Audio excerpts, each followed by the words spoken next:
நடிகர் ரஜினிகாந்துடன் நாம் தமிழர் கட்சியின் ஒருங்கிணைப்பாளர் சீமான் சந்தித்துள்ளார். விஜயண்ணா வீட்டுல பிச்சை எடுத்து பார்த்தாச்சு, அது எதுவும் வேலைக்கு ஆகாதுன்னு அடுத்ததா போஸ்ட் கார்டுல ரஜினி சார் வீட்டுல போய் பிச்சை எடுக்கலாம் அப்படின்னு போயிட்டீங்க மிஸ்டர் சீமான். தெரியாம வந்துட்டேன். அதுக்கு என்னப்பா ரைட் விடு. இந்த கிளி கிளிக்கிறாள் எந்த ஒரு காரியா இருப்பா. விஜயண்ணா கிட்ட இருந்து தப்பிக்கிறதுக்கு வேற எந்த வழியும் கிடைக்கலையா? ரஜினி சார் யாரு அப்படின்னு ஞாபகம் இருக்கா? நீ கேட்ட ஒவ்வொரு கேள்வி என்ன செருப்பால அடிச்ச மாதிரி இருக்குடா. மாதிரி இல்ல, உண்மையிலே செருப்பால தான் அடிச்சேன். உங்க மேல நான் வந்து வழக்கு கொடுத்த திமுக கால போய் விடுறீங்க. உங்களை யாரும் நம்ப மாட்டாங்க மிஸ்டர் சீமான்.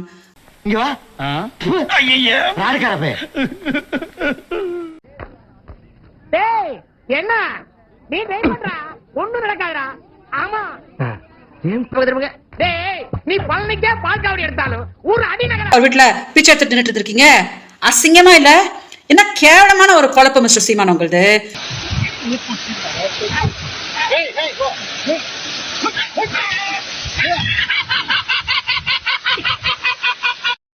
சர்ப்ரைஸ் பண்ணுங்க.